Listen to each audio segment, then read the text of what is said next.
Good day guys, welcome to Business Start Guide series episode number 4 by Prakash Online. இந்த எபிசோட்ல business typeனா என்ன, உங்களுக்கு என்ன type of business suitable ஆகும், இத பத்தி தான் இந்த வீடியோல பார்க்க போறோம். Come on guys. Business start பண்ணும்போது ஒரு smart decision எடுத்தாதான் உங்க காஸ்ட் சேவ் ஆகும், டென்ஷன் குறையும், growth fast ஆகும். இப்போ ஒரு எக்ஸாம்பிள், நம்ம ரவியோட ஸ்டோரியை பார்ப்போம். ரவி பிசினஸ் ஸ்டார்ட் பண்ணணும்னு டிசைட் பண்ணும்போது அவர் என்ன பண்ணாருன்னு உங்களுக்கு தெரியுமா? என்னவா இருக்கும்? சரியான ரிசர்ச் பண்ணி அவருக்கு சூட் ஆகிற ரைட் பிசினஸ் டைப்பை சூஸ் பண்ணாரு. அதனால என்ன பெனிஃபிட் கிடைச்சு? Less cost, easy management, less compliances, full focus on growth.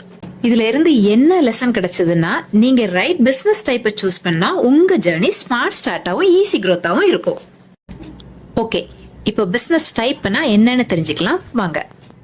உங்க பிசினஸ் எந்த லீகல் ஸ்ட்ரக்சர்ல ரன் ஆகுதுன்னு கவர்மெண்ட் கிட்ட டிக்ளேர் பண்றதுதான் பிசினஸ் டைப். அதாவது நீங்க தனியா ரன் பண்றீங்களா, இல்ல பார்ட்னர்ஷிப்பா, இல்ல கம்பெனியா, அதுதான் பிசினஸ் டைப். இது டிசைட் பண்றது ஏன் இம்பார்ட்டன்ட்? 4 மெயின் ரீசன்ஸ் இருக்கு, ஈஸியா புரிஞ்சுக்கலாம். Number 1, tax. டாக்ஸ் எவ்வளவு கட்டணும்னு இதுல தான் டிசைட் ஆகும். அது பிசினஸ் டைப்பை பொறுத்து சேஞ்ச் ஆகும். Number 2, business safety responsibility. அப்படின்னா பிசினஸ்ல எந்த சிச்சுவேஷன் வந்தாலும் உங்க personal property like gold, house, savings இதெல்லாம் சேஃபா ப்ரொடெக்ட் ஆகணும்னு டிசைட் பண்றது பிசினஸ் டைப் தான். Number 3, compliance requirements. கவர்மெண்ட்டுக்கு என்னென்ன கம்ப்ளைண்ட்ஸஸ் ஃபாலோ பண்ணணும்? Filing, auditing, legal documents. Number 4, growth potential. In future external இன்வெஸ்டர்ஸை ஆன்போர்ட் பண்ணலாமா, பிசினஸை ஸ்கேல் அப் பண்ணலாமா? இந்த 4 ஃபேக்டர்ஸை பேஸா வச்சு தான் ரைட் பிசினஸ் டைப்பை செலக்ட் பண்ணணும். இப்போ ஒவ்வொரு பிசினஸ் டைப்பா பார்க்கலாம். Type 1, proprietorship. ப்ரொப்ரைட்டர்ஷிப்னா ஒரு பிசினஸை ஒருத்தரை ஓன் பண்ணி மேனேஜ் பண்ற ஸ்ட்ரக்சர். இந்த பிசினஸ்க்கு செப்பரேட் லீகல் ஐடென்டிட்டி கிடையாது. அதாவது பிசினஸும் ஓனரும் சேம் என்டிட்டியா கன்சிடர் ஆகும். இதுல இருக்க அட்வான்டேஜஸ் என்னன்னா, செட்டப் ப்ராசஸ் ரொம்பவே சிம்பிள் அண்ட் குயிக். ரெஜிஸ்ட்ரேஷன் காஸ்டும் கம்மி. டாக்ஸ் பர்சனல் இன்கம் டாக்ஸ் ஸ்லாப்லே கால்குலேட் ஆகும். ஃபுல் கண்ட்ரோல் ஓனர் கிட்டே இருக்கும். கம்ப்ளைண்ட்ஸ் அண்ட் பேப்பர் ஒர்க் ரொம்ப குறைவு. இப்போ டிஸ்அட்வான்டேஜஸ். இந்த டைப்ல business and personal asset separate இல்ல. அதனால பிளானிங் ஸ்ட்ராங்கா இருக்கணும். எந்த ஒரு விஷயத்தையும் பிளான் பண்ணாம பண்ணா இப்படித்தான். பிளான் பண்ணி பண்ணணும். ஓகே. இன்வெஸ்டர்ஸை அட்ராக்ட் பண்ண முடியாது, பிசினஸை டிரான்ஸ்ஃபர் பண்ண முடியாது. ஸோ யாருக்கெல்லாம் சூட் ஆகும்னா, small shops, freelancers, home based businesses, service providers, இவங்களுக்கெல்லாம் ப்ரொப்ரைட்டர்ஷிப் தான் பெஸ்ட் சாய்ஸ். Type 2, partnership. 2 பேர் இல்லைன்னா அதுக்கு மேல பார்ட்னர்ஸ் சேர்ந்து பிசினஸை ரன் பண்றது. இதுல ப்ராஃபிட், லாஸ், ரெஸ்பான்சிபிலிட்டி எல்லாமே ஷேர் ஆகும். பார்ட்னர்ஷிப்ல 2 டைப்ஸ் இருக்கு. ஜெனரல் பார்ட்னர்ஷிப், LLP, அதாவது லிமிடெட் லயபிலிட்டி பார்ட்னர்ஷிப். ஜெனரல் பார்ட்னர்ஷிப்ல எல்லா பார்ட்னர்ஸும் சேம் லெவல் இன்வால்வ்மெண்ட்ல இருப்பாங்க. அதனால டெசிஷன் அண்ட் ரெஸ்பான்சிபிலிட்டி ஷேர் ஆகும். LLP பொறுத்த வரைக்கும் பார்ட்னர்ஸோட risk limited, personal property safe. பார்ட்னர்ஷிப்ல இருக்கிற அட்வான்டேஜஸ்: எக்ஸ்பென்ஸ் ஷேர் ஆகும், ஒவ்வொருத்தருக்கும் டிஃபரெண்ட் ஸ்கில்ஸ் இருக்கும், ஸோ பிசினஸ் ஸ்ட்ராங் ஆகும், இன்வெஸ்ட்மெண்ட் ஈஸியா கலெக்ட் பண்ணலாம். இப்போ டிஸ்அட்வான்டேஜஸ்.